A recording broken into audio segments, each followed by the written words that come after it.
ಪಂಚಾಯತಿ ಚುನಾವಣೆಗೆ ಅಭ್ಯರ್ಥಿ ಆಯ್ಕೆ ಮಾಡಬೇಕು ಮತ್ತು ಅವ್ರಿಗೆ ಆಶೀರ್ವಾದ ಮಾಡಬೇಕು ಅಂತ ಕೇಳಕ್ಕೆ ಬಂದಿದ್ದೀವಿ. ವಿಧಾನಸಭೆಯಲ್ಲಿ ನಾವು ಇಬ್ಬರು ಕೂಡ ಸೋತಿದ್ದೀವಿ, ಅಧಿಕಾರ ಇಲ್ಲ. ನಾವು ಇದ್ದಾಗ ಮಾಡಿರ್ತಕ್ಕಂಥ ಕೆಲಸ, ನಾವಿದ್ದಾಗ ಹಾಕಿರ್ತಕ್ಕಂಥ ಬೋರ್ವೆಲ್ ಬಿಟ್ಟರೆ ಈ ಒಂದು 7-8 ವರ್ಷದಿಂದ ಏನೇನು ಕೆಲಸಗಳಾಗೈತಾ ನಿಮ್ಮೂರೆಲ್ಲ?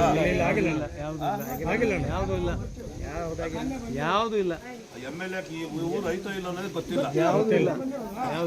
ಅದರಿಂದ ಪ್ರಾರ್ಥನೆ ಮಾಡ್ತೀನಿ, ಅಭ್ಯರ್ಥಿ ಯಾರೇ ಆದರೂ ಕೂಡ ನಮ್ಮಿಬ್ಬರು ಮಕ್ಕಳು ನೋಡಿ ನೀವು ಆ ಗುರುತಿಗೆ ಓಟ್ ಕೊಡಬೇಕು ಅಂತೇಳಿ ತಮ್ಮಲ್ಲಿ ಕೈ ಮುಗಿದು